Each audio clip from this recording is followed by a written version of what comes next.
We are going live. Here we are. Just about to go live. Bring it. Come on over. Bring my coffee. Thank you, my daughter, off camera. Hi, everybody. Tracy's here. My daughter Elaine's here. You already started? I think, yeah, I'm on the air. That's what it says here. Okay. So it's been a very busy day. Welcome. So I just got out of an AMA session, and my bookshelf is getting a little messier because during the last AMA session, I yanked a bunch of books off the shelf because it's just my habit. I'm going to put these back, and we're going to start here. Welcome, everyone. I'm very happy to be here with you all for the second of my Mondo presentations. I feel, let me turn off my notifications and get out of Skype. Between the sessions, I've been communicating with all my folks, and so there we go. Okay, good. Hopefully that won't happen again. So happy to be here. So my last presentation, if you were here for that, some of you were, some of you who are here for this one may not have seen it. I called Humanity's Fourth Stage. And as I said there, and as I said in the introductory video, if you had a chance to watch that, these two lectures that I'm giving, I now see are actually two parts of each other. They're really two sides of the same coin. And by that, I mean, I no longer think it's possible to understand the presence of other beings here on planet Earth without understanding where we humans are in the long trajectory of our history. So where we have been coming and where we're going to. It seems to me we need to understand that very, very comprehensively first before we understand what these other beings are doing here. So I'm just setting up my visuals here for you, and I think we're going to be good to go. Now, Lori and Michael, the Techno Masters, want me to try to use a different system of slides for this presentation, but I'm going to have to beg out from doing it. Well, I'm looking at it here. Should I do it? I'm sorry, but I'm going to do my share screen system. They're just going to have to live with it. You're going to like it. This is fine. I know how to share my screen with you in this manner. So let me do that. This is a lecture which I've called Alien Agendas and Executive Briefing. And by the way, I'm calling in an executive briefing for a very simple reason. I've been in the UFO field for a little more than 25 years now. And, you know, I started out, I've talked about this so many times, so conservatively. Back in the early 1990s, I knew nothing about UFOs, and I thought that I wanted to be a professional historian at a university somewhere. And I stumbled really into the UFO subject. And it was really just with a very simple question. The question wasn't, are aliens real? The question wasn't, are there abductions? The question wasn't, what about crop circles? None of that. That was all weird stuff I had no desire to explore. Honestly, I really did not. No, my question was, is this a thing? Is this part of our history? Simple. Is the UFO subject part of human history, part of our national security history? Were there high-level defense officials and high-level CIA people and like who took this seriously? And if so, why? And if it was, why was it absent in every academic history? Hit the panic button.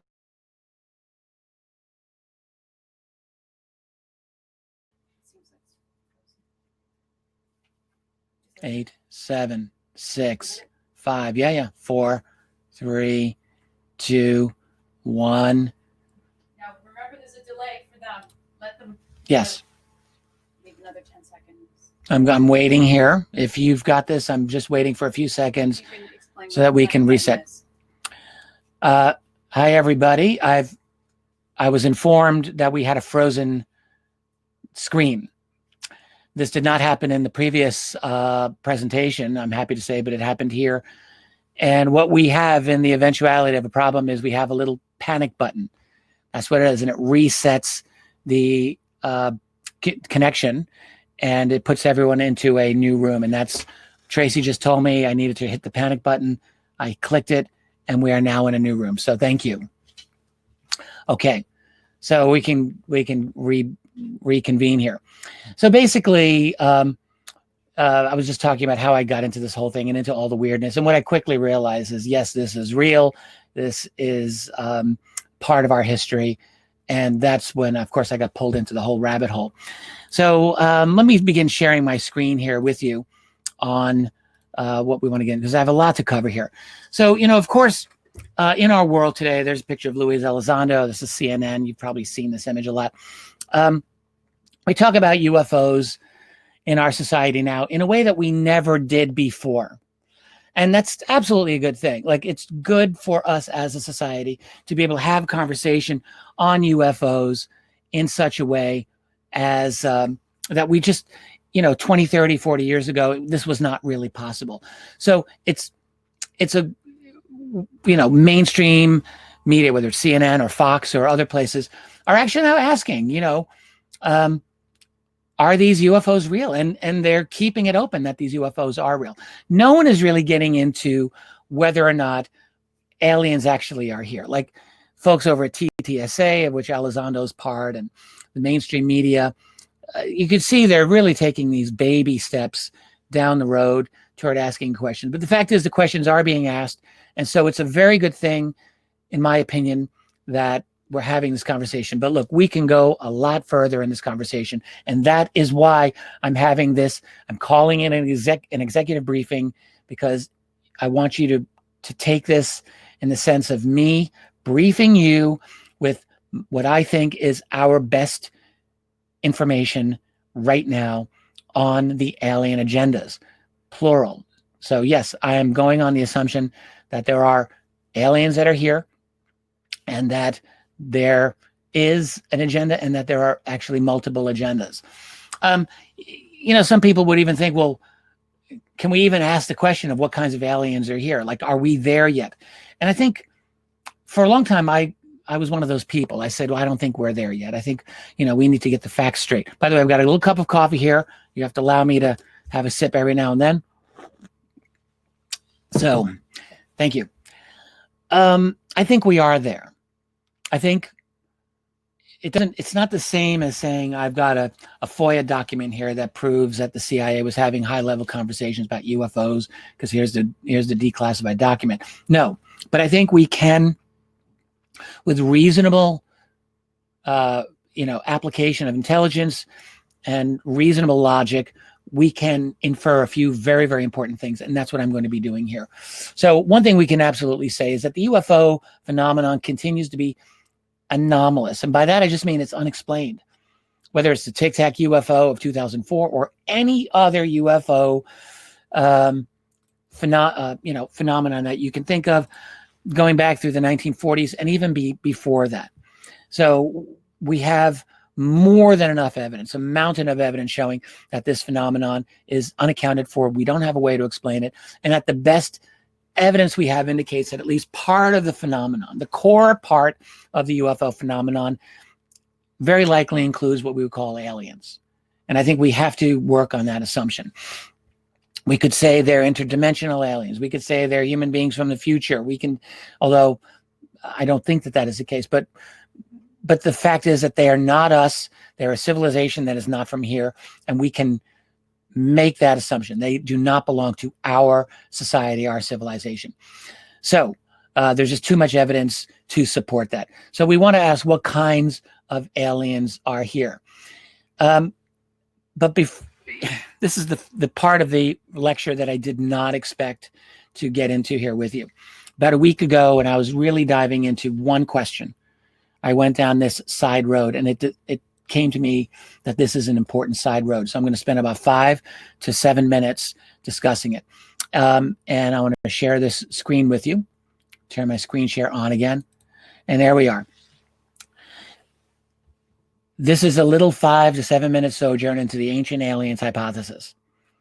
And it occurs to me that I came to a conclusion that is important for me and has a bearing on this subject of the alien agendas. I'm going to talk about the work of a late deceased friend of mine, a woman whose name was Dr. Colleen Clements.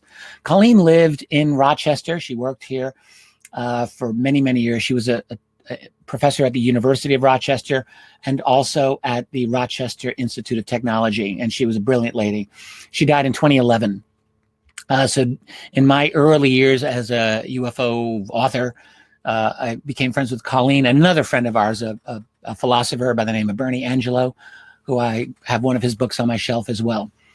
And we had our own little Rochester get-togethers every now and then, and we would talk about things. And Colleen was brilliant.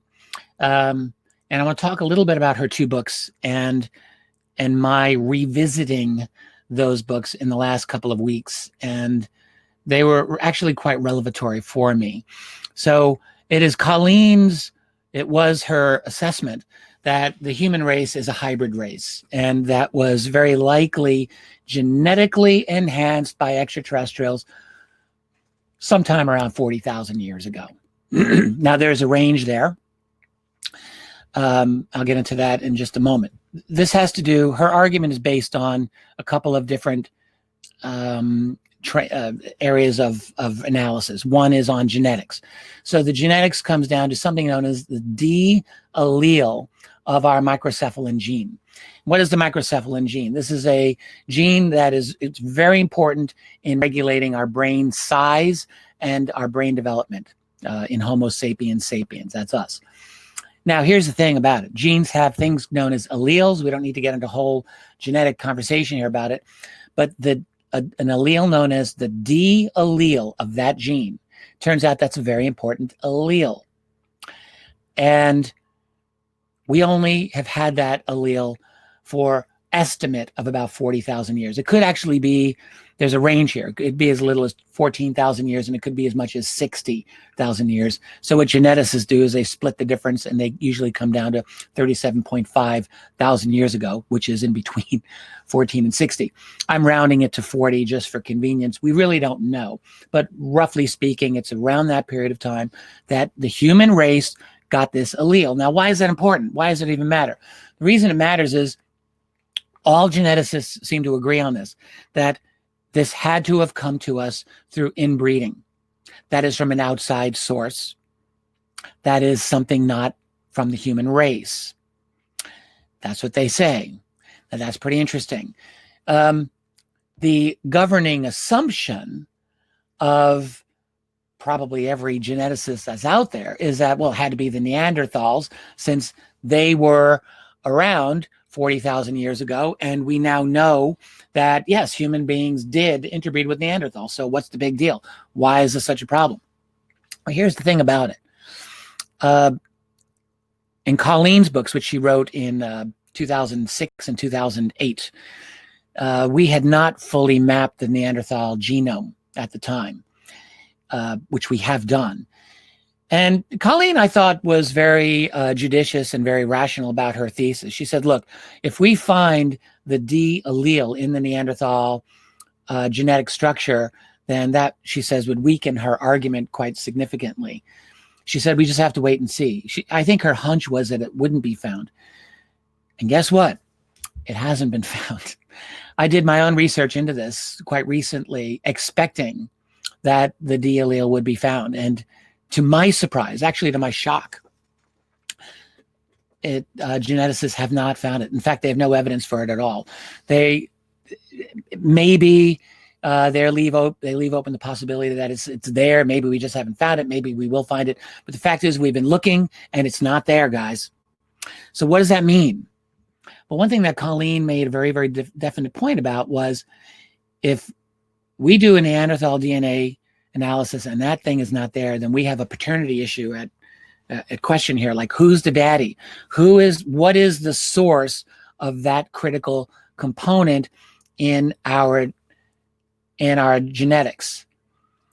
And she said, if it is not found, then we really have to start doing some serious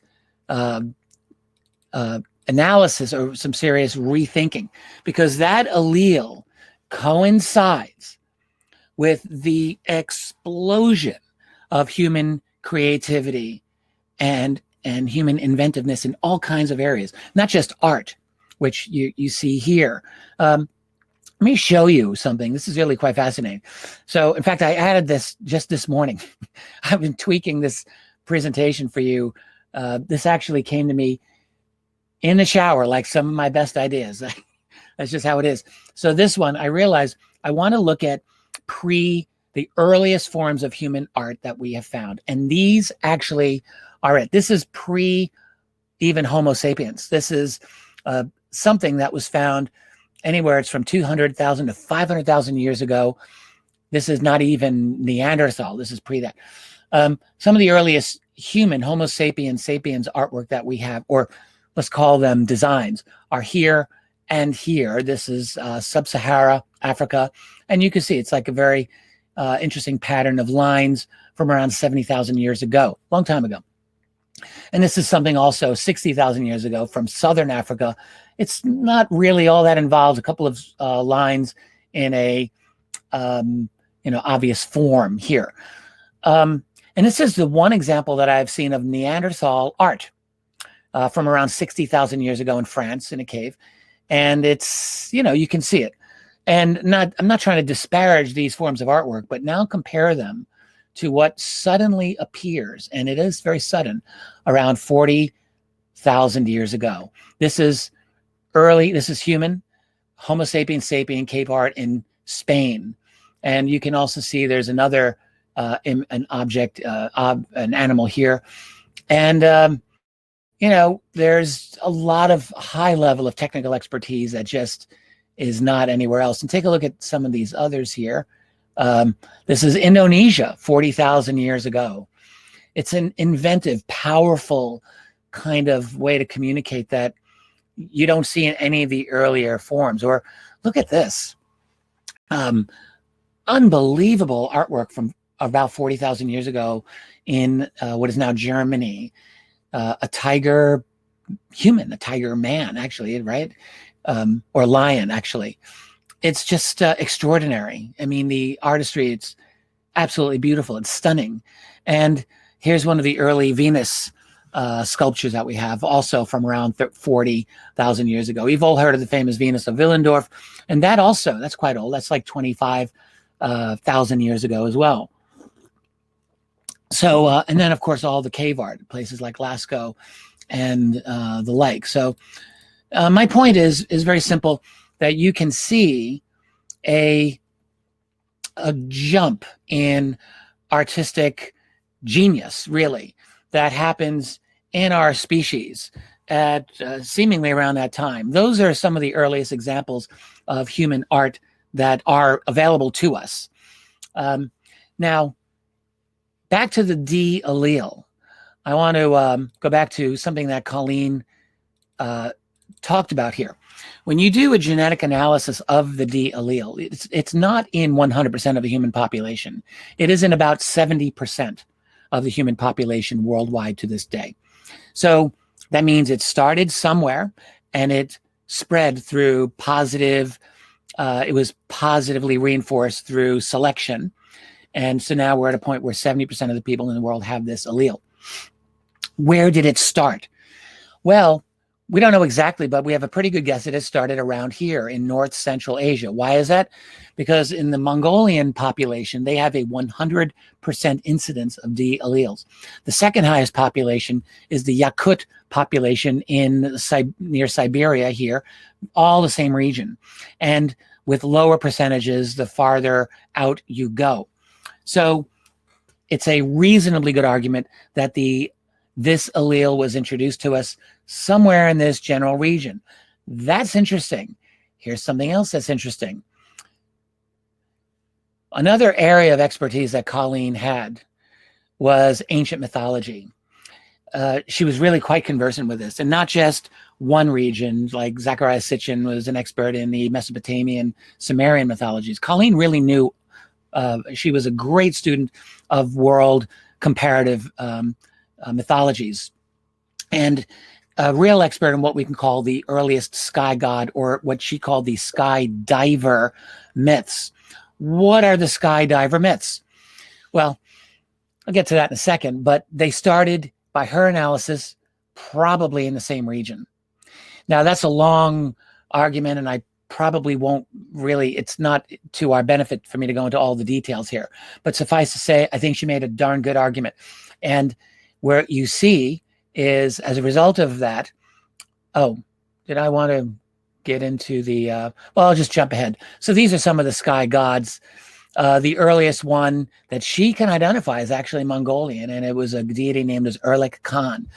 And as a sky diver, what Erlik Khan was said to have done is, you have the main god, the creator of all the universe, says to Erlik Khan, who's the number 2, he says, I want you to go down to the interminable ocean and pull up Earth. That was his job. And this is in the myth that's come down to us. So he goes down and he pulls up Earth. In the myth that the Mongols have with this, human beings existed, but they were not animate. They were not intelligent. And it was only through Erlik Khan that they became intelligent. These types of myths follow through in various ways throughout all of these other cultures. And what you really want to ask is, where did they come from? So if you hypothesize that that humanity was visited by an extraterrestrial race, say 40 or maybe 45 or 50,000 years ago, whatever, how would that have been transmitted through the ages? We didn't have writing.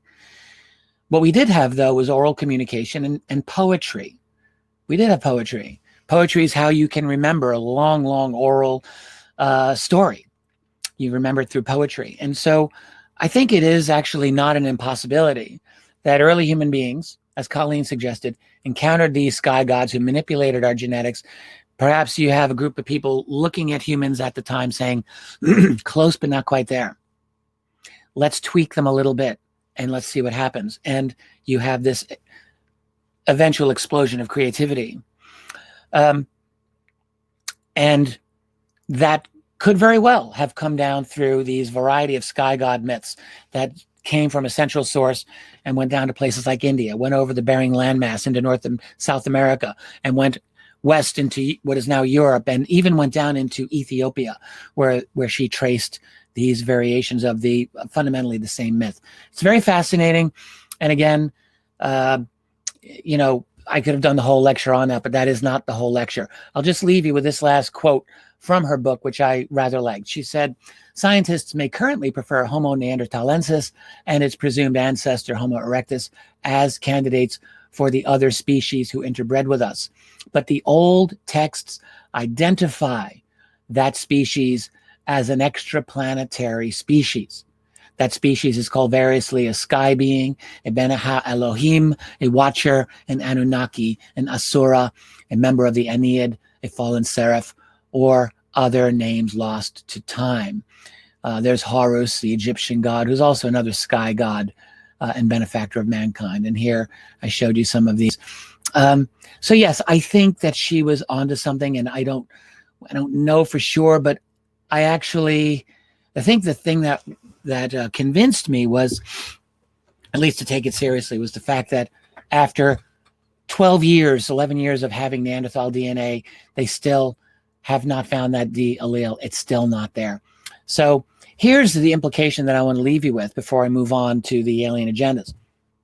If we received that D allele from extraterrestrials, then we have to assume one of two things. It was either a species that was basically biologically compatible with us, that looked human, all right? Or they were able to manipulate our genes. I'm guessing the latter. I'm going to guess it's the latter, that they were able to tweak our gene and create this version of Homo sapiens sapiens that we now are. In such a case, humanity would be the project of someone else. You know, Charles Fort, the researcher from a century ago, just speculated at random, we are property. And you have to wonder. Now, this is a statement here that I highlighted in yellow. I want to make sure that we understand. It would seem this is where we get into something that affects us today. In my view, it seems very possible that some humans at the time, if there were extraterrestrials who manipulated our genetics back then, let's think that could be true. I think it is equally true, and very likely, in fact, that some humans at the time were taken and, we might say, adopted and brought into an ET type of society and have lived beyond our civilization ever since. Ever since. Now, so in other words, we would have cases of actual alien abduction 40,000+ years ago, and we certainly are seeing it now. The question is, did we, have it in between that time? And I don't know the answer to that. I don't know what I think about that. I don't know what the data really indicates.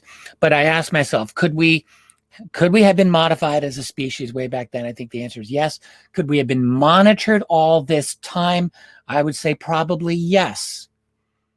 I would say probably yes. I think we have probably been monitored all this time. Does that mean that we have been controlled all this time? And there I'm going to draw a line and say, I don't know that I can say that confidently at this time. And in fact, my instinct is the answer is probably no. At least overtly, I don't think that in all of its formation, human society would have been controlled. We certainly don't have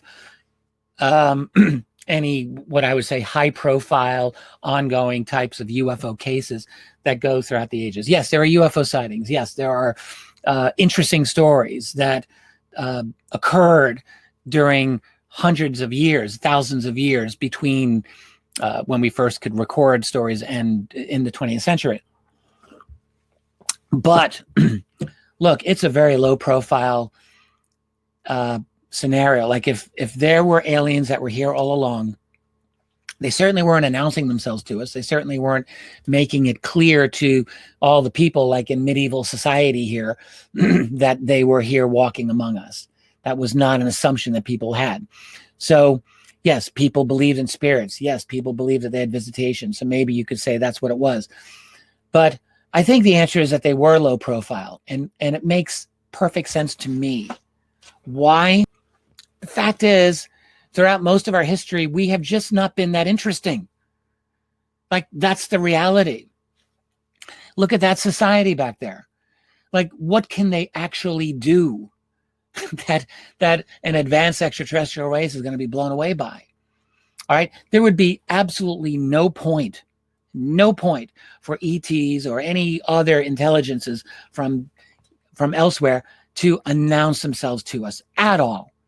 All right. And also, humans, our society, would have been completely incapable of understanding anything about the reality of that situation. I mean, imagine, I've often wondered, going back 1,000 years into any ancient society, anywhere in the world, with the knowledge that we have of this world today. So imagine you're thrown back into medieval Europe or ancient China or a society in sub-Saharan Africa or anywhere else, India, with all the knowledge that we have, right? What could you tell those people about the nature of our world today? The answer is not a whole lot, like very, very little. And the reason is because if you told them too much, their heads would have exploded. Like, could you tell a medieval person that the earth is a circumference, as a sphere? Maybe like one of the smartest people around. You could say, yeah, the earth is actually a sphere. It's about 8,000 miles in diameter. And it actually goes around the sun. Then he'd say, whoa, stop right there. That's too much. Let alone the fact that the earth is billions of years old, let alone the fact that there's these things called microbes. And you know what I mean? Like, there's just too much knowledge. We wouldn't be able to tell them much of anything. And so there would have been no point for these other beings to tell us much of anything. Then there's nothing in it for them. There would be nothing in it for them. And there very well may have been something like a prime directive, something like you see on Star Trek. I used to think, well, that's just sci-fi fantasy. Don't take it seriously. But I think it is possible that would be the case, that there would be a rule. Now, things changed as we approached the 20th century. Things changed very, very much as we approach the 20th century. Because now, my friends, we are very interesting. We are very interesting. All right. I mean, you look at what human society, and I talked a little bit about this in the last lecture, how I didn't really get into it too much, like our rate of change through the 18th, 19th, 20th century. But fundamentally, we discovered, this is like really getting Prometheus's fire. We discovered, and in this case, the fire is science. That is what transformed our civilization into something that allowed us to create something like this, a nuclear explosion, where we harness the power of the sun itself, and computers, and everything else that makes this our world today, all wireless types of communications and the internet, and good grief. Like, we went in 1 century from just figuring out how to fly in that rickety little airplane built by the Wright brothers to where we are now. It's an unbelievable transformation. And there is no question, when we really think about it, that anyone who's been monitoring us is going to realize, okay, let's bring the neighborhood in and take a look, because these people are now up to something very, very interesting indeed. And by the way, the history of UFO sightings supports this entirely. The sheer quantity of all of the UFO sightings just explodes in the 20th century. All right, it goes through the roof. Now, yes, there were UFO sightings throughout our history. Of course, here's the thing about them. None of them were actually UFO reports. So no one was doing a systematic analysis of them, unfortunately. There was no MUFON that existed 200 years ago to take your UFO sighting. However, there were some interesting sightings, and they were written down fundamentally as, well, stories. And we've got a collection of them. And yes, they do tell us something consistent, that there was, if nothing else, what I would consider a low-level, ongoing type of monitoring that took place. But nothing like what we have been seeing since the middle of the 20th century. Now, yes, some of that undoubtedly has to do with just the fact that we're better able at detecting them. We have electronic means of detection, radar.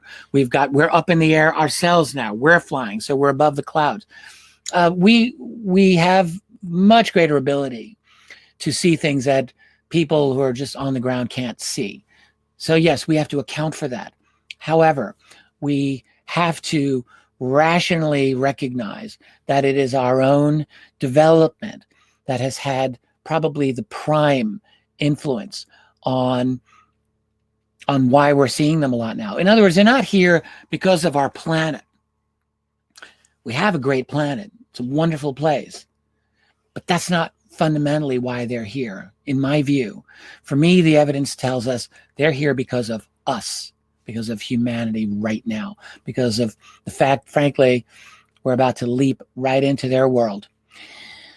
So what I'm going to go into now are the types of ETs that I think that we have and what they're up to. And, just very briefly, when people wonder what kind of evidence I use in my analysis, it's pretty much the same that I've always gone for. Declassified documents tell us a certain number of things about the nature of the UFO phenomenon. I'm also very strong. I place a lot of credibility in the reality of crash retrievals of UFOs. And so for that reason, I take crash retrieval accounts very seriously. I'm also very on top, or try to be on top of, a variety of witness claims, whether that's of UFO sightings or claims of sightings of beings, claims of having encounters with beings, or claims of being abducted, and all of that. I think that's important. And then something that I guess I just call interesting testimony and leaks that doesn't fit into the other categories. But so I look at all of those and I try to formulate my best assessment. So that's where I'm coming from. Now I want to start, I just want to mention this study here. This is known as the FREE study. This is the Edgar Mitchell Foundation for Research into Extraterrestrial and Extraordinary Experiences. I don't know why they don't put the extra E at the end, but that's their decision. It's free, that's their name. And just a couple of years ago, this organization organized a very significant survey among, I guess we could say, experiencers, people who've had UFO sightings or different types of experiences. Now, I've gone on the record. I have a couple of issues um, of how this study was done that I think that diminish it somewhat. But having said all of that, I want to give them credit for having done this study, and I think it's valuable. And I think that the data in it is absolutely worth our time to look at. I just think some of the governing assumptions, for example, the fact that the questions were all done online, by people who just volunteered their information. Yes, they set it free, that they tried to weed out the fakes and trolls and so forth. But my opinion is, I don't know how solid all of this data is, but it's worth looking at. It's worth looking at. And here's what I want to point out. One subset of the respondents to this were people who claimed to have been on board craft of some sort, have been on board a UFO, okay? So of that group, this is what this slide here is. So about half of those people, actually 45% of all respondents who said that they were aboard a craft, reported seeing human-looking beings. Human-looking beings, about 45%. About the same percentage reported seeing short grays, okay? So close to half saw humans, and also close to half saw grays. And as you can imagine, a lot of people saw both at the same time. Otherwise, it would just, you can't fit all of these percentages in within 100%, obviously. About a third also said that they saw grays, but that were tall. So we'll call them tall grays. About a fifth, or 20%, 1 out of 5, reported seeing hybrids, presumably human hybrids with some extraterrestrial race. And a smaller but still significant amount of respondents saw insectoid or insectilin type beings, and also reptilian. And that's 13% each. So about 13% saw insect type beings, and about the same number also reported seeing reptilian type beings that look reptoid in some way or another. And then another third also reported other types, and that's like a whole variety is right there. So these are the fundamental types. Now, it's the fact that we get these human-looking beings reported on the craft that actually prompted me to ask, and actually I asked members of Richard Dolan members as well, some of them to go into this, and they were amazing. I got an incredible website, and one of the members, known as Active Guardian, sent me this link. This is just interesting to take a look at here. So this is 12 different research sources. That's individuals and groups. The free study is listed in here. And you can check out the website here. And the amount of incidents that they report of human-looking beings, reptiles, short grays, and so forth, all that on down. The highest, this pretty much accords with the free study. Human-looking beings are number 1, tied with reptilians, and really followed very closely by grays and insectilin type beings, and so on down.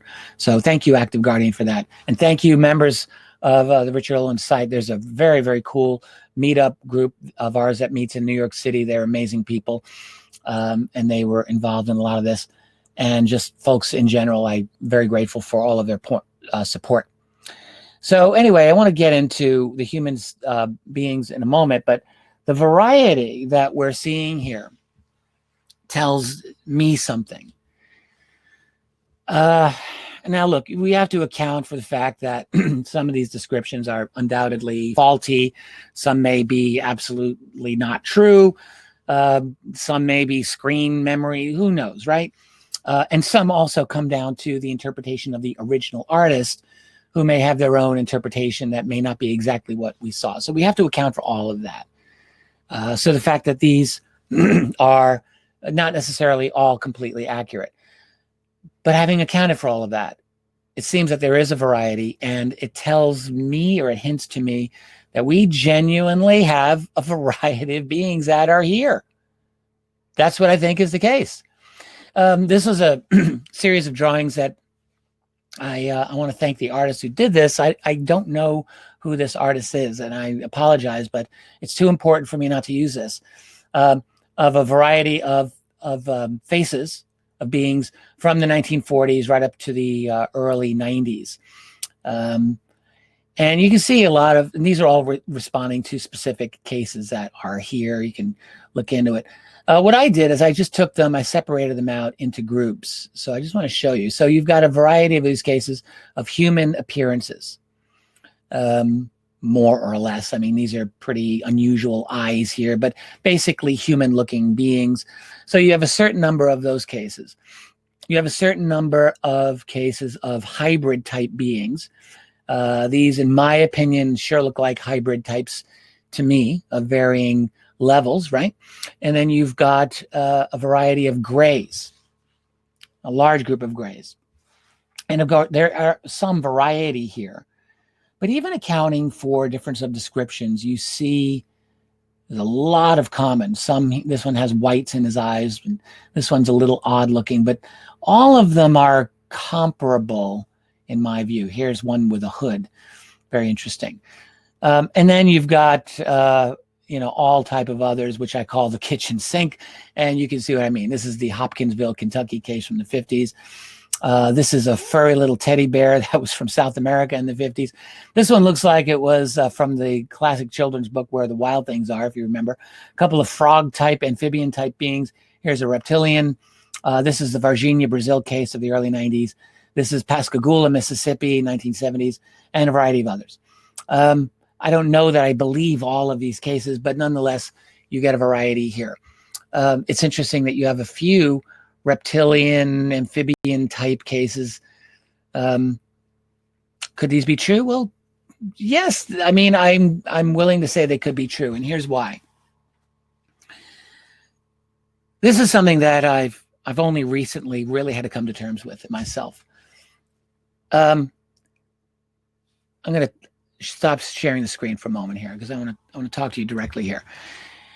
In all of my time understanding and looking at the UFO phenomenon for all these years, I went under one particular assumption that I actually don't think I subscribe to anymore. The assumption was, well, there are no Earth-like planets in the very near vicinity here. Therefore, it's highly unlikely that there would be other planets that would evolve human beings that would look just like us, light years, many, many light years away. Like, what are the odds? 2 eyes, a nose, a mouth, fingers, mammals, hair, and all of that stuff. Like, why would they look like us? It makes no sense. And so I think there was a very strong tendency for me for years and years to reject those types of claims. It wasn't like I threw them all out the window. I don't think I did that, but I was very hesitant to embrace them. What I did is I decided to ask a different question. I decided to ask what conditions would need to apply for human-looking beings to come here seemingly from elsewhere. And it turns out that's a little bit more of an interesting question, actually, right? That's an interesting question to ask. And this was why I got into the whole segue of Colleen Clemence's work, which was this idea that actually is not an impossible idea, that we were seeded, that we were tweaked, and that we might have been adopted, that's some of us. And over many thousands of years, those human beings who would not be living with us, would not be living in our society, would be very unlike us in a lot of ways. Yeah, they would look like us with a lot of genetic variations. A lot of genetic variations would be possible of all types of sizes, of all types of capabilities, whether telepathic or not telepathic or what have you. So I think if that were true those thousands of years ago, actually a lot of other things make more sense to me. And the other thing that I really had to be very honest with myself about, and let me just share this screen with you again now, is that our part of the universe is actually not unique. I mean, look, we've got the same elements, the same chemicals, the same compounds here that exist everywhere else in the galaxy and everywhere else in the universe. There's hydrogen, and there's all different other types of heavier elements in differing amounts that are here as well as elsewhere, which means you've got the there undoubtedly are a certain number of planets that are similar to Earth, and we now understand this through the science of exoastronomy. That there would be, how many, we don't know exactly, but probably a lot of planets that are Earth-like, that are of a similar distance of Earth to their sun, or at least receive a similar amount of solar radiation from their sun, and so on and so on. That then would have carbon-based life forms, plant and animal, that some would live in oceans, some would probably live on land. And if they have plant life, it's very possible that those plants would evolve a form of photosynthesis that would produce oxygen. In other words, it could very well be that planets that develop life in certain, we might say, consistent ways. And our particular body plan, our human body plan, let's think about that for a minute. All right. We have 2 eyes. We've got opposable thumbs on our hands that are really useful. We've got good brains, most of us, and we've got 2 legs that allow us. We're bipedal, and our eyes are 5 to 6 feet above the ground, which is really, really useful as an evolutionary strategy, right? You can see higher. Like, we have said for long, scientists were in the habit of saying, well, it would be very likely that intelligent life would be totally unrecognizable to us. And that may be a really wrong assumption. The more correct assumption may very well be that life evolves according to certain patterns, and successful life on carbon-based types of planets, which is probably most of them, evolve in ways that may not be unlike how we evolved. That's the crazy thing. And I think that is very likely a more probable scenario than not. And so I think we have to recognize that it's realistic to think that there are human-like beings, not humans, but human-like beings that may very well exist in a variety of parts of our galaxy and universe. And that would have had maybe parallel forms of evolution.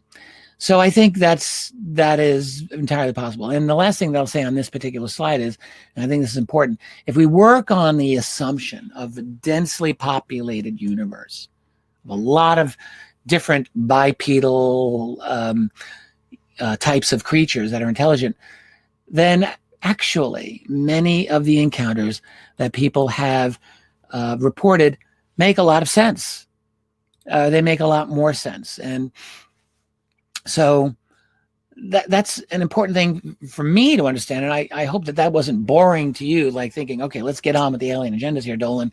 But I feel like this is how I like to operate. Like, I don't want to just jump in. And I would not have been able to do a lecture like this until I felt confident in my own thinking, that I had reason to argue the way that I'm about to argue now. So what I've given you so far is actually my justification for what I'm now about to go into with you now. So let's start with humans, human-looking entities. That's seen by 45% of the respondents in the FREE study, and has been seen throughout the history of UFO phenomenon. This, by the way, is a drawing from 1967 encounter by police officer Herb Shermer in the Dakotas, and it's a very credible account, in my opinion. So yeah, the whole thing about human-looking beings, it tends to get overlooked, or at least dismissed with a wave of the hand. We tend to focus on the grays, the big-headed, black-eyed, wraparound-eyed gray aliens, but it seems to me we need to start with these humans. So let's get into it. I really want to thank my friend and colleague, Michael Schratt, and 2 artists whose work I'm allowed to use here. One is John McNeil, whose work you're seeing here. I'm very grateful. Michael is, of course, an amazing researcher himself. And we've talked about these cases before. And these are human occupant cases. And I love the artwork. And I'm, again, very grateful that I have the chance to use it here. So this is a case, this is not a well-known case, from 1983. Mobile, Alabama is a multiple witness case. I looked into this myself. It's a heck of a case. And the artwork by John McNeil is just beautiful. So this is a close-up of what these witnesses saw. You can see this is at the bottom of the craft here. And I'm going to read to you this segment here that the closest witness got, and this is what she had to say. The beings, this is actually from the report which describes her testimony. The beings were pale-skinned, dressed in white one-piece suits.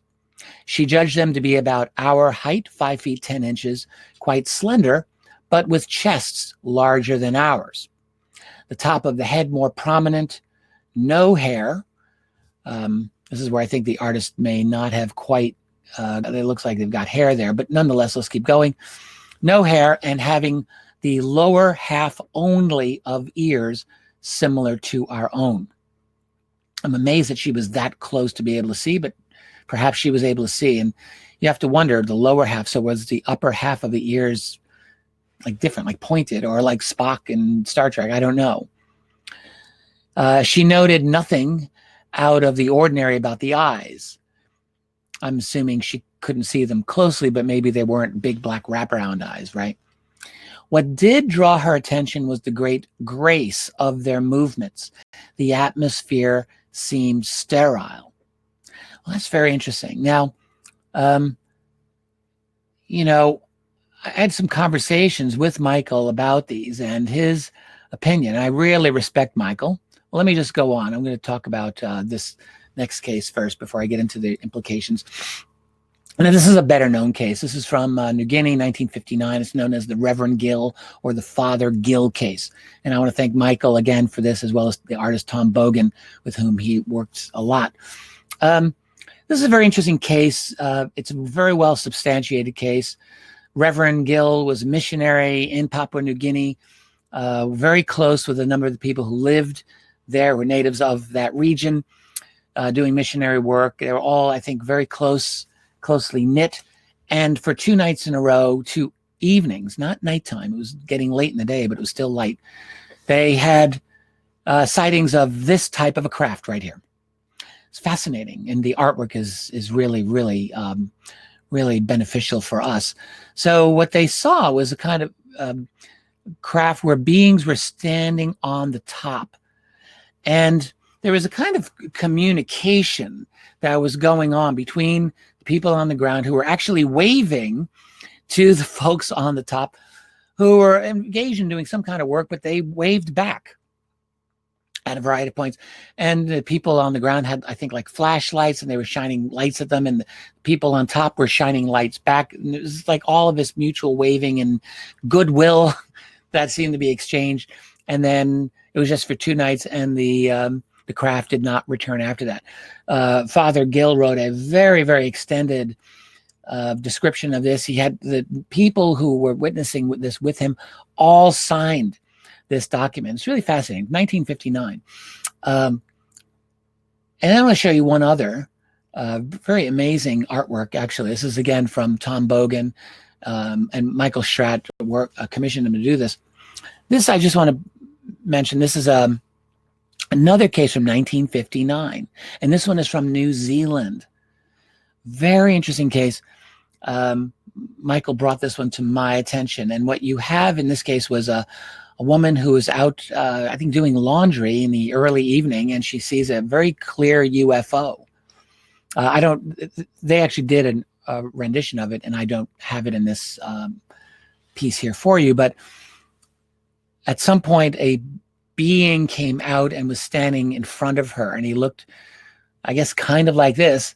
He had this very odd appendage on his arm and a normal hand here. And he's wearing a spacesuit, very similar to what you might get with the early Mercury astronauts, like Gordon Cooper or John Glenn or Alan Shepard, or those guys who were in the early space program, or the Soviet astronauts. Very similar. And it was a very human-looking man. Let me show you a picture of him here.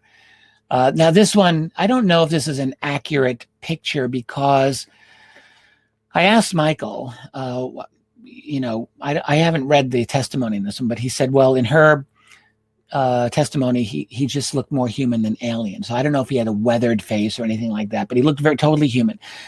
So I talked with Michael about these types of cases, and I'm always interested in his opinion on this. He's an expert in military history, aviation history, and the question is, always we have to ask, is there a secret human breakaway type society, ultra classified, that's using very advanced technology? And to be fair to Michael's opinion, I think that informs a lot of his perspective, that is the case.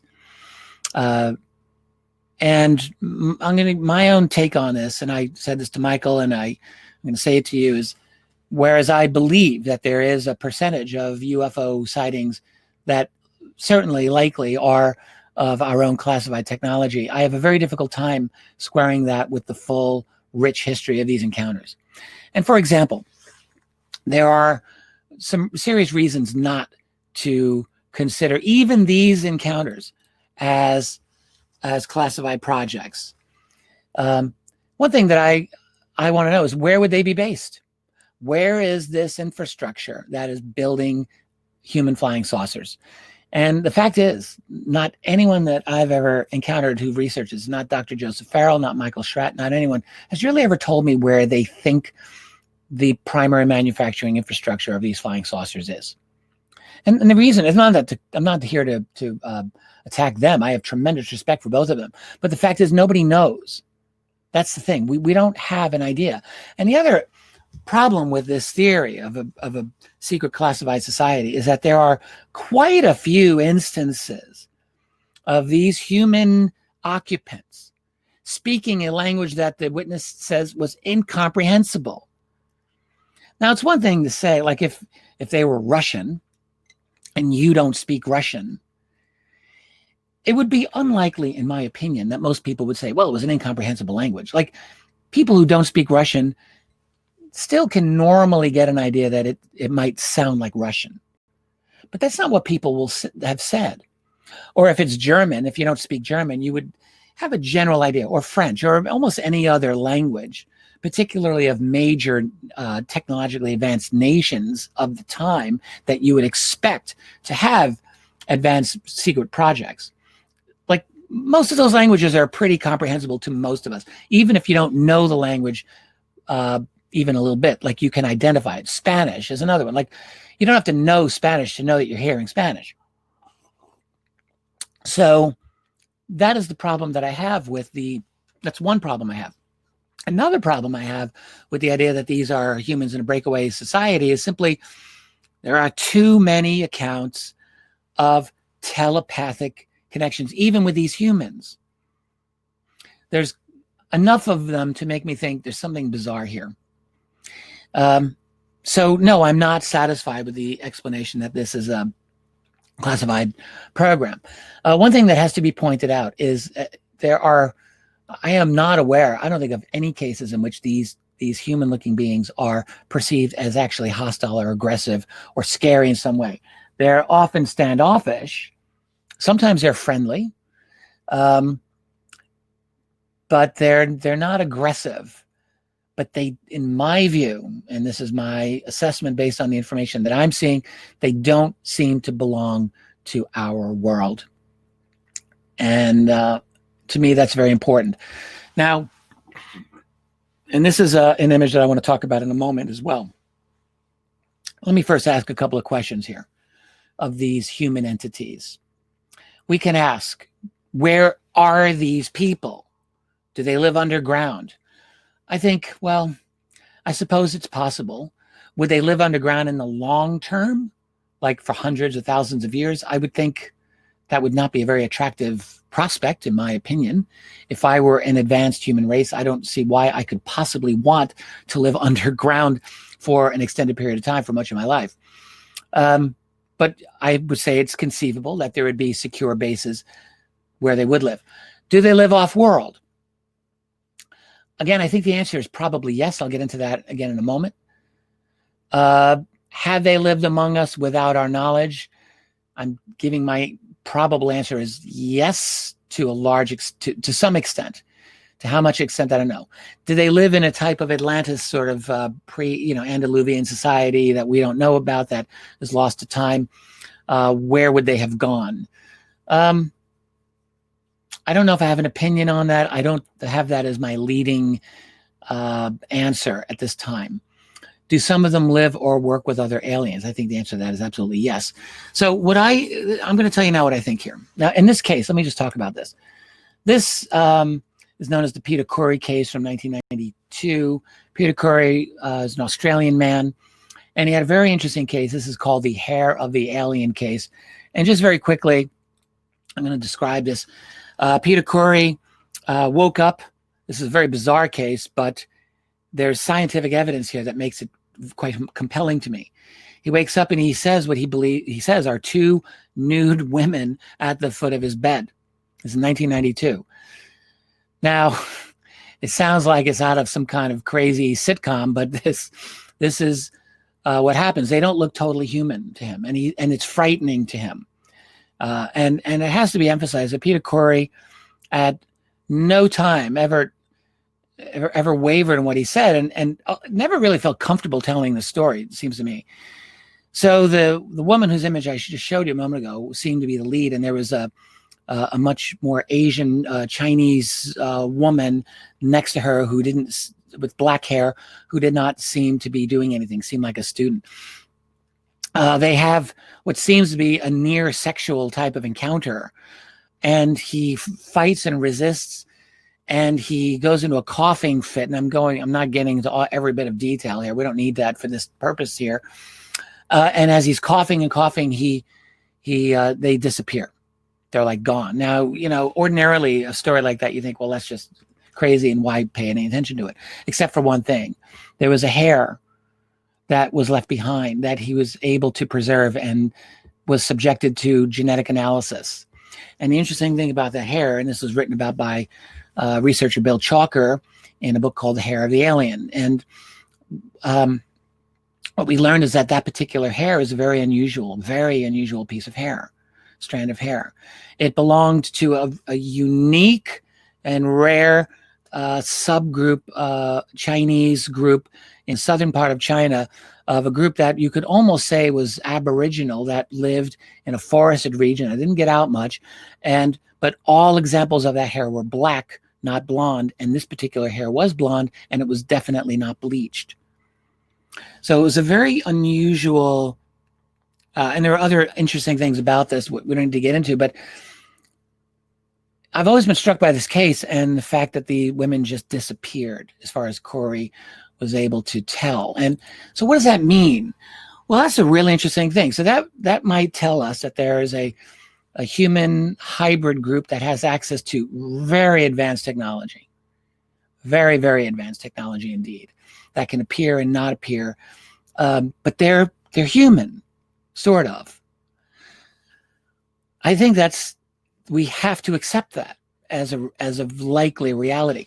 There are other societies that are living here, and I personally believe the most likely scenario is that they were taken all of those thousands of years ago, when we very probably were genetically manipulated, and I think some humans were taken at that time.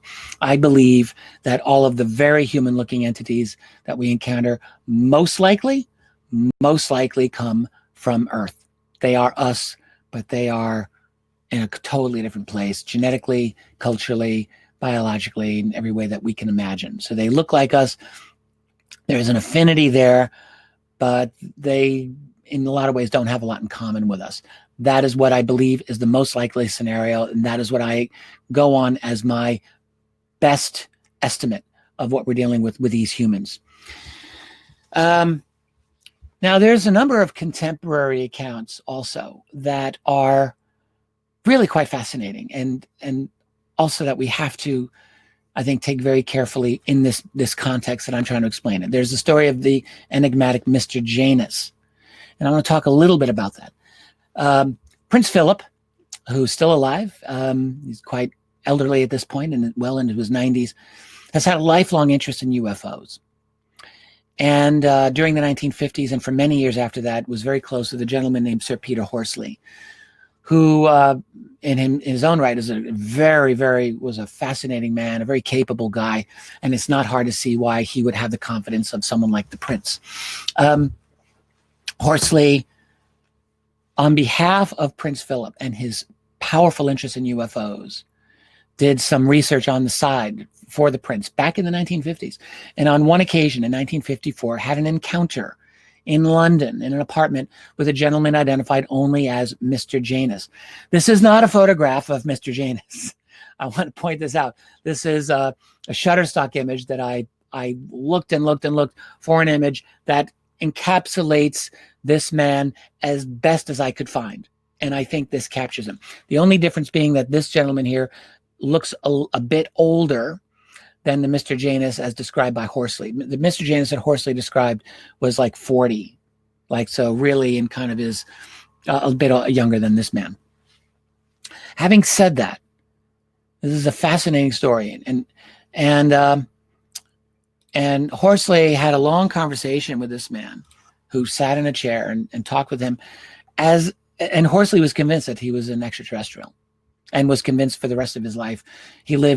Horsley lived past the year 2000. He was quite elderly when he passed away and was convinced that this was an extraterrestrial. He was convinced that Mr. Janus could read his mind. And Mr. Janus talked to him about where, the low level of the human race at this time and how the extraterrestrials were looking at us at this time and as if he were an extraterrestrial.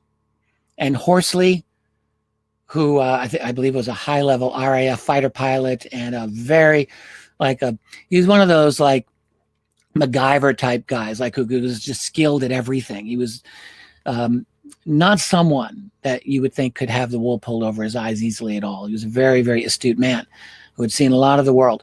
Horsley was absolutely convinced that this Mr. Janus figure was not human. So that's one example of many of these human-looking non-humans. Then you have the amazing story of Ingo Swann, the remote viewer, and his encounter with the mysterious Mr. Axelrod. I was lucky. I had the good fortune of talking directly with Ingo many years ago about this encounter.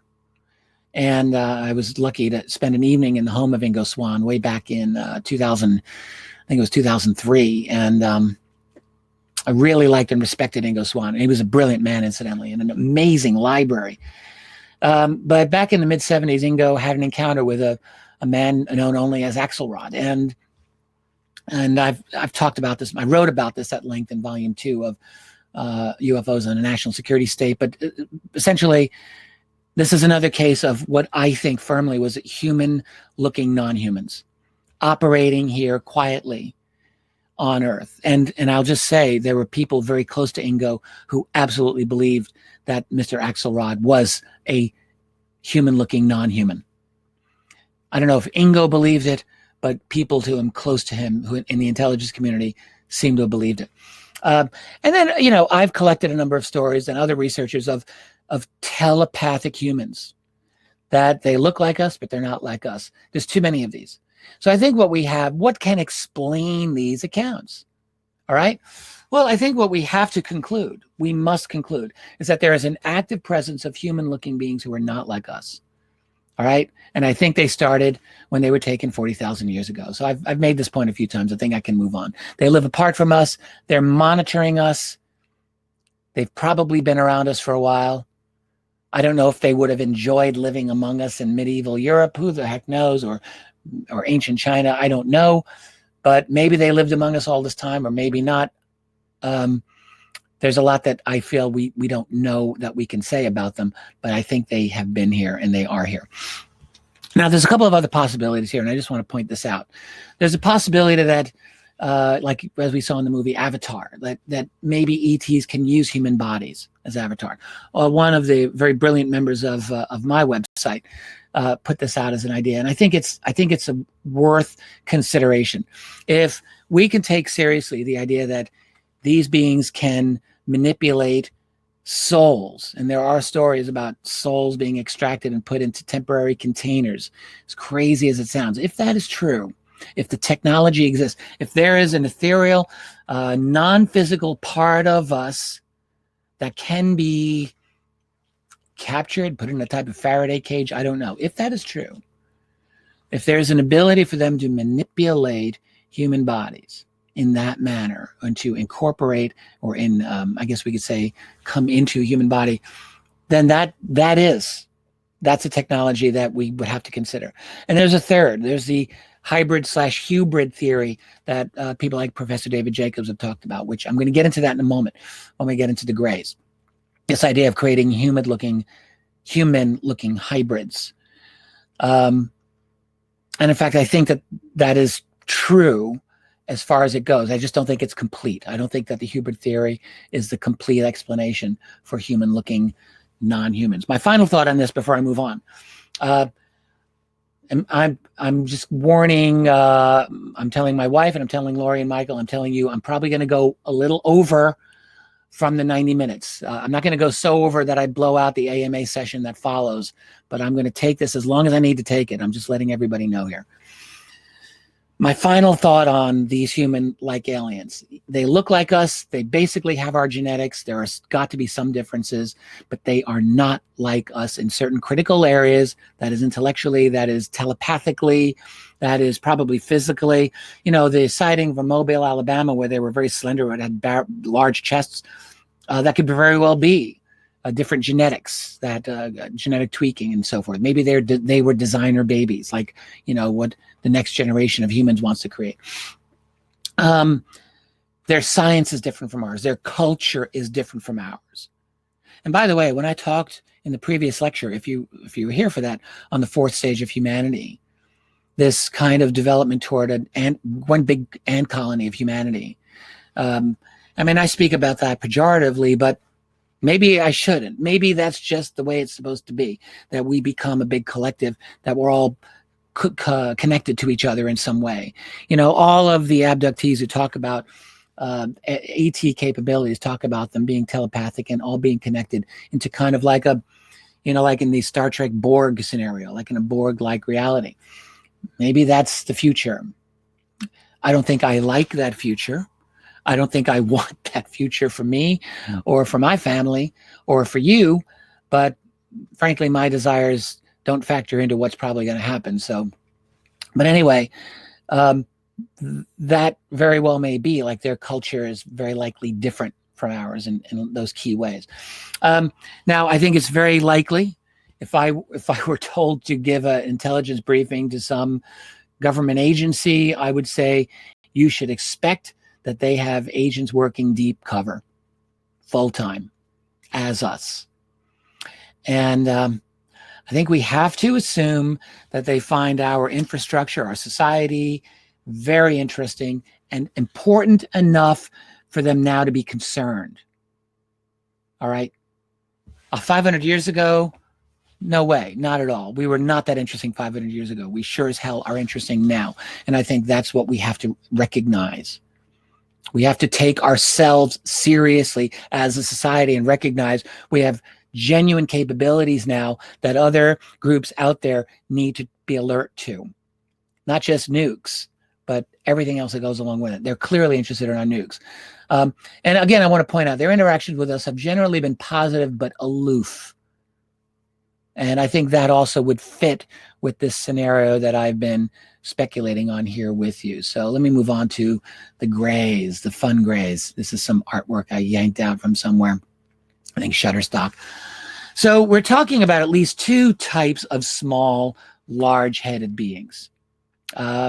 You've got certain types that are described in crash retrieval accounts from the 40s and 50s and 60s and beyond that are not quite like exact grays, we would say. Some maybe. It's really hard to know. It's hard to know because we don't have all the data that we would like on these cases. We got witness testimony that sometimes goes decades and decades later, and you don't really often know exactly what you've got. We've got generalities in many cases. But I think it's fair to say that there are at least two types. Either type, though, this is very critically important. None of these have really been consistently depicted until very recently in our history, till the mid-20th century, basically. Yes, there's the cave paintings of the Wajina in Australia. Okay, and I've asked myself, what do I think about that? They look like gray aliens. I'm not going to show you the images here, but many of you, I'm sure you know what I mean. Are they? I don't know. I don't know. Possibly. The fact is, though, that they're anomalies. And before I really say, yes, I think we've seen grays for 5,000 years or more, I personally would feel comfortable with a little more research behind it before I jump in. Other than that, we're seeing, as far as I can see, and I've tried to find them, I've looked through all the old accounts of humanoids by Jacques Vallée and Chris Aubeck in their excellent book, Wonders in the Sky, and also the collection of Albert Rosales, who has all of these humanoid encounters going back. I'm not seeing it. I think this is a new phenomenon. These guys are new. There have been other short beings described historically, but not these guys.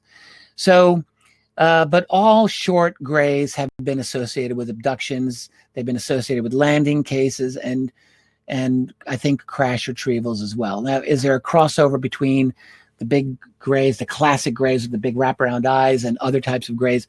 I don't know. I think they're probably distinct at this point. The classic grays, I think we can definitely say, and here I'm working off of some of the research of David Jacobs, which I take this research quite seriously. I think he's done a very excellent job. People really like to criticize some of his conclusions because it's regressive hypnosis and so forth. But here's the thing. His transcripts are readily available for a lot of these things, and it's very obvious that he's not leading any of these people. They're not being led by him. So I don't know how else you're going to explain this other than saying all of these people are encountering very, very consistent things. And if you read Walking Among Us or his earlier work, The Threat, or even his earlier book from the 90s called,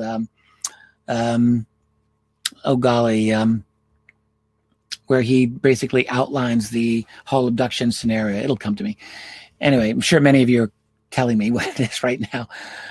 But all of his work, the thing about Jacobs that I like is that alone among UFO researchers for decades, he was the only one, has been really almost the only one, who has tried to do the work of a counterintelligence analyst to try to understand what these other beings were doing, these grays. And as he connects them to the insectoids and even reptilians and the hybrids. And he tries to come up with a theory that works, that makes sense. And I respect that. And I think that he's onto something here.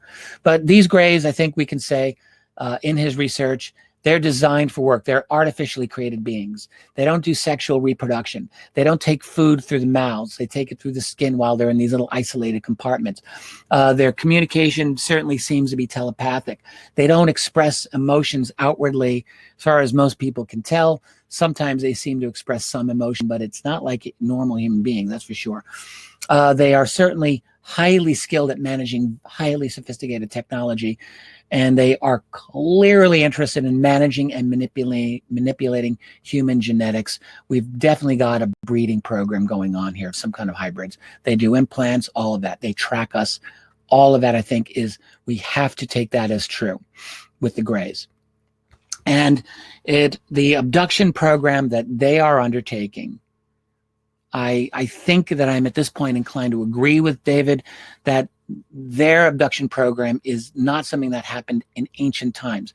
There may have been ancient abductions, but not by these guys, not by these grays. What they're trying to do is something very specific. I think that they arrived mid-century, maybe a little earlier, and they are moving ahead very efficiently with their program. They want to create human-looking hybrids, but I think that these human-looking hybrids is a recent development for them. And they are trying to figure out a way to insert those hybrids into human society. Now, he talks about among his the people he regresses, they all talk about this great change, this transformation that's supposed to take place. In David's assessment, he ascribes that to a planetary takeover. I'm not sure that I subscribe to that definitely. First of all, he has not gotten that definitely from any of his the people that he has regressed. I mean, I've read it as carefully as I can, and I've not seen that. That is an assumption. They are talking about the great change. Well, let me just submit this to you right here.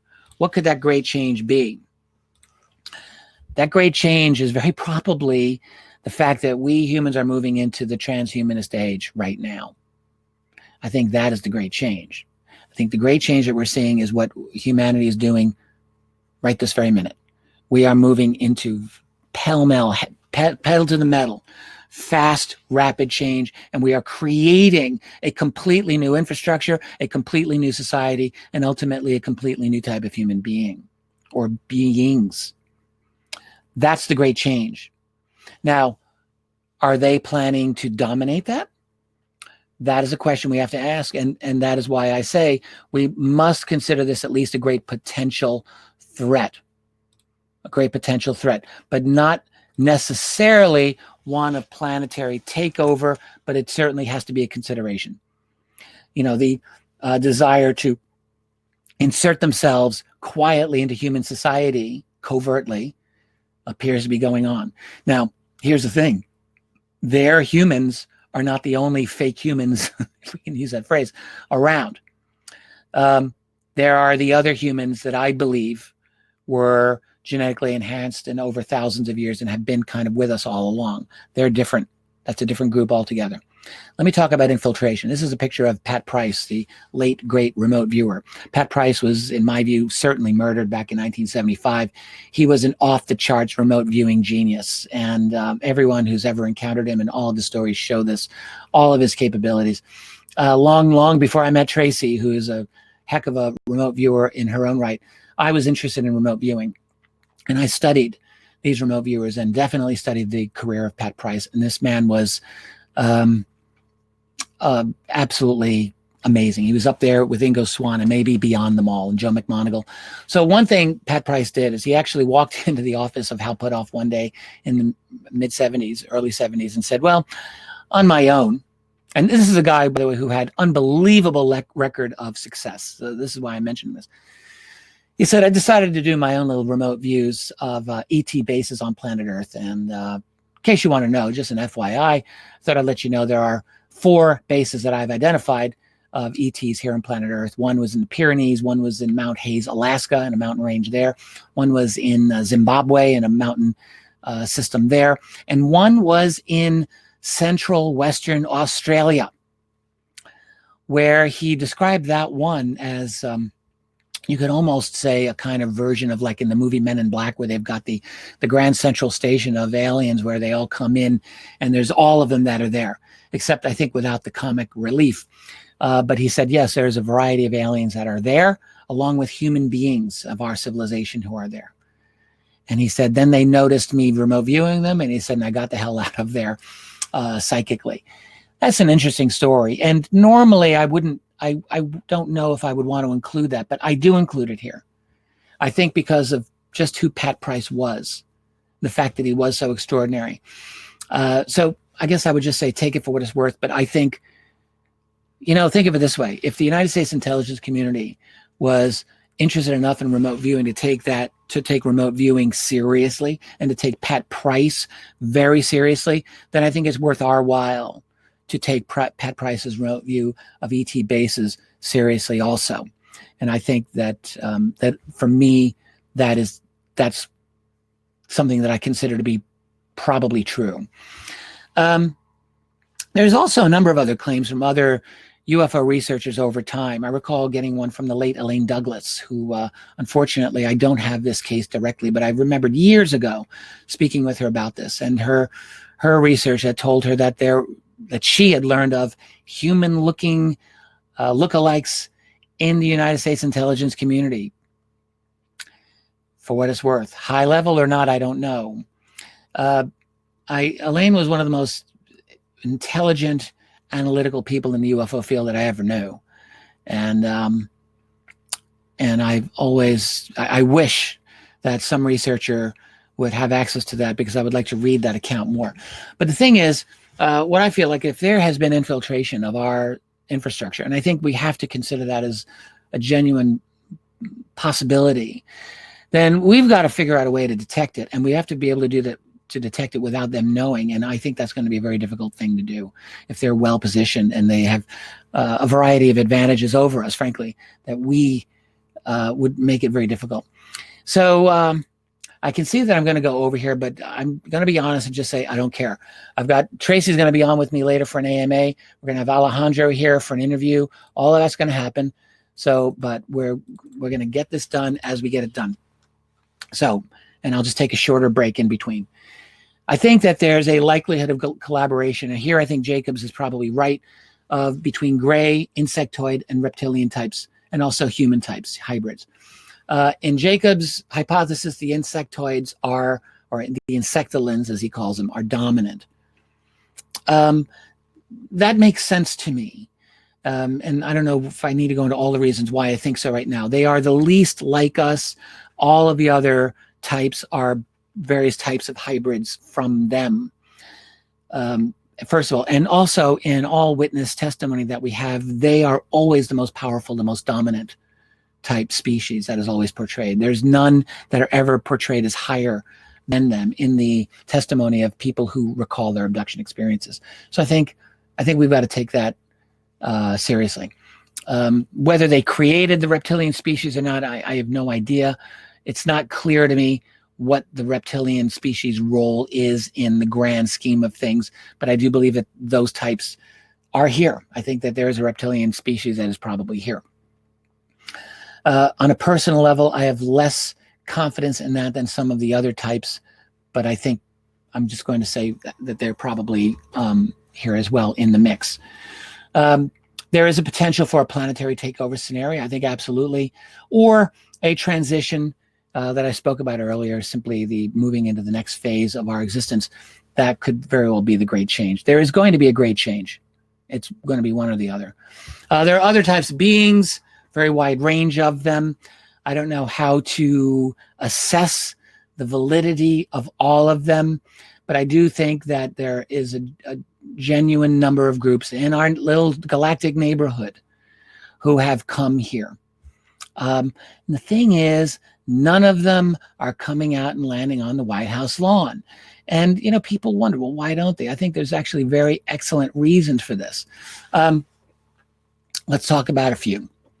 I think you've got very likely not full agreement among all of the different groups about what's going on here and what the agenda should be for life on Earth.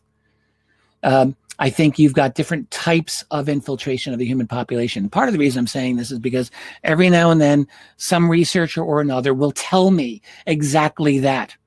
I remember getting a definite story of this years ago from Linda Moulton Howe from one of her sources, and she has since talked about him publicly. And I think I believe that. And there are a number of other of these cases that talk about a competition that is going on among these various groups. Abductions, or what we might call checkups, are happening by multiple groups, and I think it's for different reasons. Some are to create hybrids, not all. All right, and there could be ways of monitoring us through implants that make it very convenient for them, for certain select people. And I think that's actually part of the scenario we're dealing with. So the hybrids that Jacobs talks about are not necessarily the same as all other non-human humans that we're seeing here. All right. And I want to emphasize this, the stakes are very high right now. It is influence over the new infrastructure and new humanity that is being created. It's very, very important right now. Very high stakes are happening. Let me talk a little bit about the matter of telepathy among these beings. This isn't part of any of agenda, but it factors into our relationship to them. Nearly every type of alien that has been discussed, other actually, with a couple of exceptions, I guess I'll just leave it at that, appear to be telepathic to a greater or lesser extent. And I started trying to look into this and trying to understand, how is this possible? And one way that it could be possible is through extra low frequency brain waves. Now, human beings, we've got a range between as low as 5 hertz and as high as 30 hertz. But the higher waking consciousness is associated with higher hertz. The low meditative states, When you get down to 5 hertz, down to 10 or 11 hertz, that is the resting or meditative state. And from what I've been able to learn, telepathy is more possible through these extra low frequency waves, meaning there's like when there's low frequency, there's a longer distance between the crests of the wave. And if that is so, that actually explains a lot to me anecdotally. You talk to people who will say things like, I began meditating and after X number of months, I had an experience. How many times have we heard that? Like many, many times indeed. So I've always wondered, like anecdotally, why this is the case. And it very likely has to do, I think, or at least my best theory is that it has to do with the creation of extra low frequency waves through the meditative state. And that would get them interested. If they're a telepathic species looking at the mass of humanity running around, but a few of us are showing those types of capabilities, well, of course, they're going to be more interested in some of those people. That's like tapping them on the shoulder, getting their attention, as it were.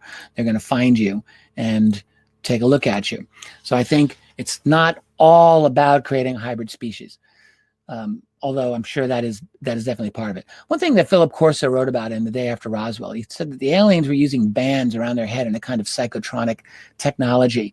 And the impression that you get is that this is to enhance maybe their telepathic capabilities themselves. And the other thing that I would just say is because of all of that, I believe they understand the physics of consciousness in a way that is still a bit beyond our own understanding. I think that we're catching up, but we're not there where they're at. And because they understand the physics of consciousness and things like telepathy, it gives them advantages, definite advantages over us in their interaction with us. It allows them to control us neurologically when we're abducted. So if they don't want you to move a muscle, guess what? You're not going to move a muscle. And it also could allow them to influence our own modes of thought in ways that we don't really quite understand. And it might also allow them to influence us when we are in the extra low frequency stages. People talk about the dream state, for instance. And I don't know where I stand on this, but I think it is entirely possible that some types of abduction states that seem to take place in those ultra vivid dreams, and my wife Tracy talks about this a lot, are cases in which something is happening in that extra low frequency state. So I think we need to keep that in mind. Why would they be secret from us? Why would these ETs not announce themselves? Well, you ask yourself, all right, what government are they going to communicate with? The United States thinks it runs the world, but it actually doesn't run the entire world. It's trying very actively, but it hasn't quite gotten there yet. There are a variety of, there's 200 sovereign nations here. And are the sovereign nations even the best means by which an extraterrestrial species would want to communicate with us?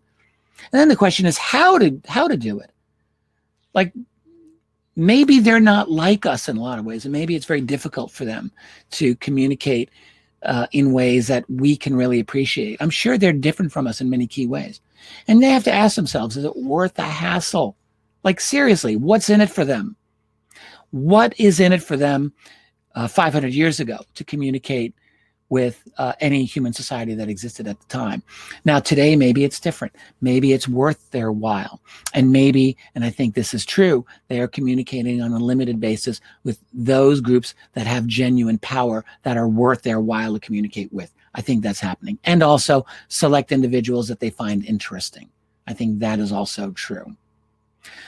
So I think what we might assume for at least some of them is best thing they can do is you work with the strongest kids on the block and make sure that they give you access to whatever it is you want. And I think that is at least part of the answer to what's happening. And now let's ask, what do they want? Okay. Well, I said earlier in this talk that I think they are interested in us, not even necessarily our planet, although I think our planet's a great place and they would like to live here. If they could live here as human beings, this is an amazing place. And this might be a better planet than any of the others out there. It's actually an amazing place and we should love this Earth. And it's got a moon that stabilizes a lot of the messy noise that goes on in the solar system. We have actually, for everything that's going on, a very stable global environment.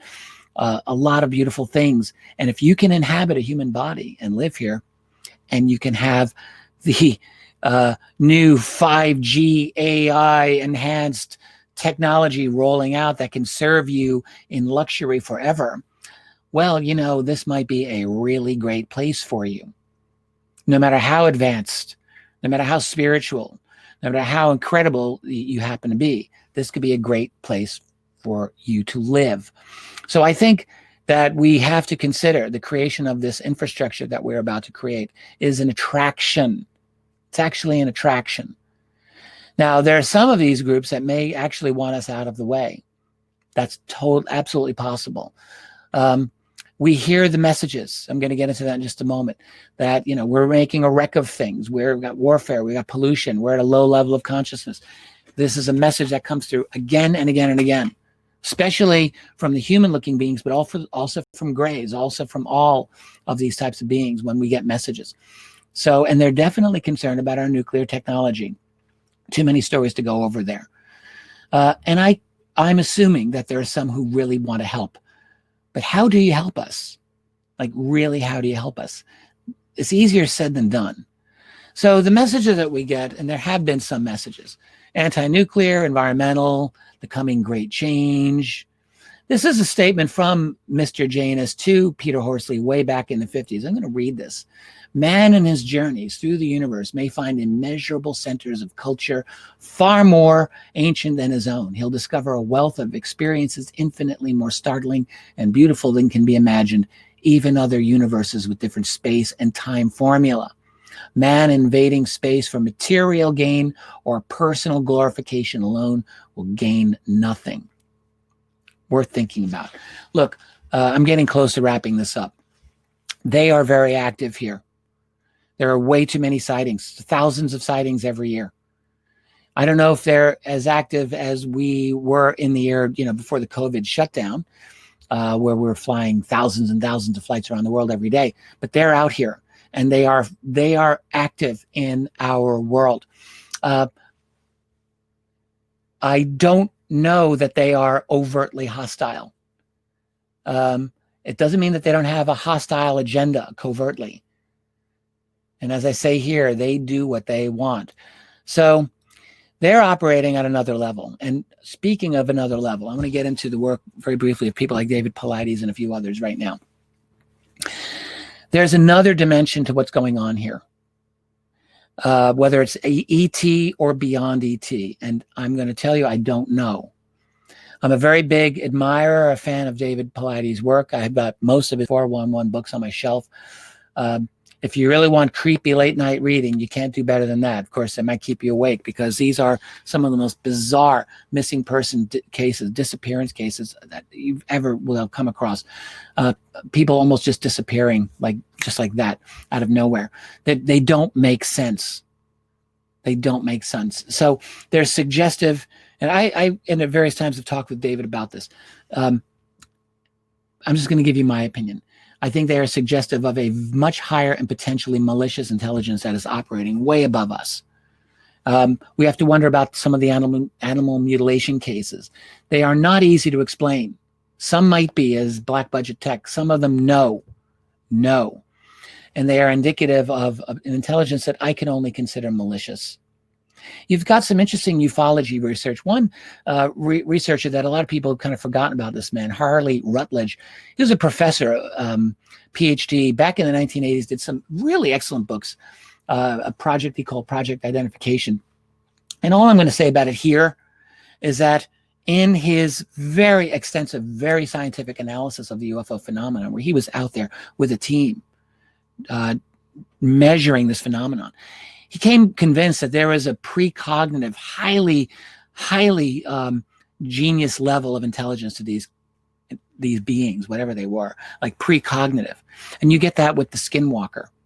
I know Eric Davis talked about, and even I think John Alexander, the pre-conscious sentience of what's going on there. And I don't know if that's ET or not. It could be, but it could be beyond ET. Could be what we associate with the trickster intelligence, if that's beyond ET or not. We have work to do here, and I don't know where I stand on this. It could be part of a highly advanced ET intelligence, or maybe beyond that. what I've sometimes called a meta intelligence. If they are whatever they are, if they're ET, then we've got a problem, because they are definitely not our friends. Last thing, I'm just wrapping this up here. We have knowledge of this. There are enough of our elites that know about this. I've got Jimmy Carter pictured here. There's a Jimmy Carter story that came to me from a rock solid source that had Jimmy Carter in tears in 1977 at his desk after he'd been briefed on the UFO phenomenon.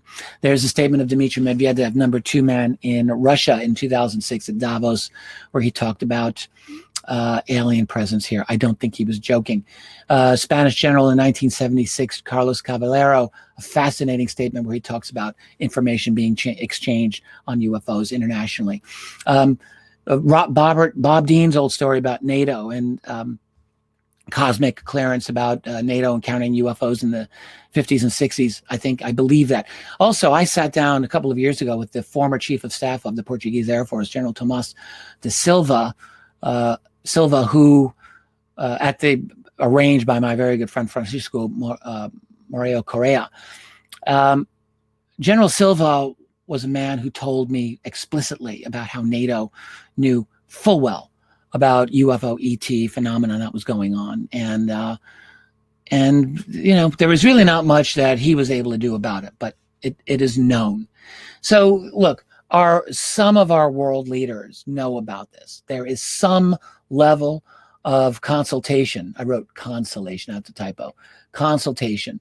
Now, one thing that came to me, I'm just going to leave it at this for right now, but a source that I believe has said to me that they don't know if there's open contact, but a handshake has been made. Handshake. You interpret that how you want. I think actually it's possible that there's more than a handshake.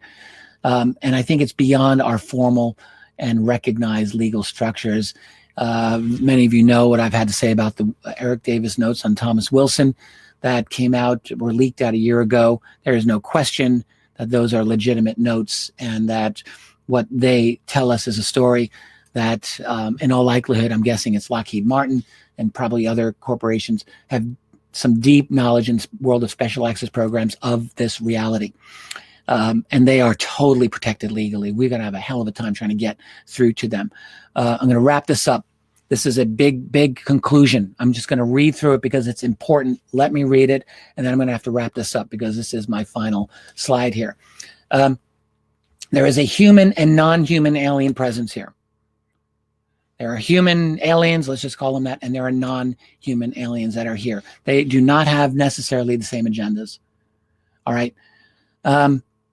My opinion, for example, with the Travis Walton case, I'm just saying this off the top of my head. I think Travis was hit accidentally in a beam in 1975 by a group of, let's call them friendlies. There were non-humans that were there, but they were working with humans. I don't think that they were there for the hybridization program. So I think that's, an answer for that one. But we've got humans and non-humans. I think some, or maybe a few of these groups, see us as their project. They see humanity as their project. And they are here in large numbers. Okay. They're here there's an active infrastructure that they have developed here. And they've got bases. They have, I didn't mention this before, but I believe they have protection and those bases from the various world's governments. I think that there is a level of collusion that is going on there. And they're here because of us. They're here because of where we are at in our development. So now they may be concerned about us, but there's also what I call an enticement for them of what we are building. I think we are foolish to think that all levels of advanced AI are inherently better than our version of AI that we're about to develop, or that all versions of extraterrestrial intelligence are better than ours. That may not be true.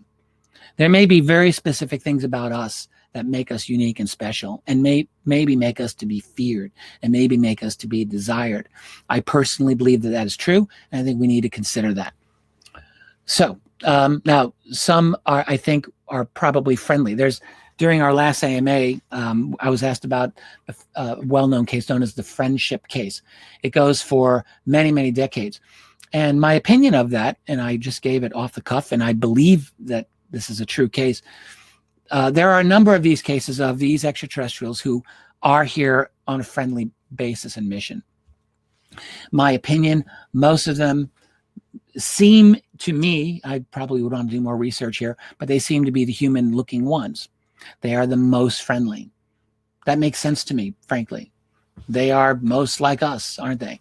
Not that all of the creatures in the friendship case look kind of like your next door neighbors. One's like giant and one's very small, but they're human like. And I think that there are such cases of friendlies that are out there, and we need, like, if we were responsible people with military at our disposal and we had access to the NSA's listening devices and all of that, we would want to, in my opinion, reach out and be friendly with them. That would be my opinion. Some may be hostile, or some may be dangerous. I consider the Greys and their allies, those working with them, including their hybrids, as potentially hostile. I don't know that they're definitely hostile, but I have to consider that. All of these groups foresee a great change happening to us in the near future. I hear Tracy coming down, and that's good. Come on down. We can see the change. And I think that's why they're here. I think that's what has brought them here. We need to ask one final question here. Are they here to observe our change? Are they here to facilitate our change? Or are they here to hinder our change? Or are they here to control our change? And with that, I know I've gone way over. There's always so much more here to discuss. And I can tell you this, as I continue through the years, like, I don't know if we're going to be doing more online events like this, or if we're going to do them in person in conferences in the future, but this is a theme that I'm sticking with. It's important for me, and I can assure you that this is not the last that you're going to hear from me on these themes. There's way, way deeper places that we can go here. This is a start, but I think it's a good start, and I hope that you found it interesting and worthwhile, and I want to thank you for being here. We're going to start the next AMA. I've got Tracy here really soon. I'm going to grab a little bite to eat, and we're jumping in. We're going to try to stay on time to the best of our ability. Thank you. Well, and then we'll see you with Alejandro after the AMA with Tracy. Is that right? Yep. Okay. Thank you, everyone. Thank you. Bye-bye.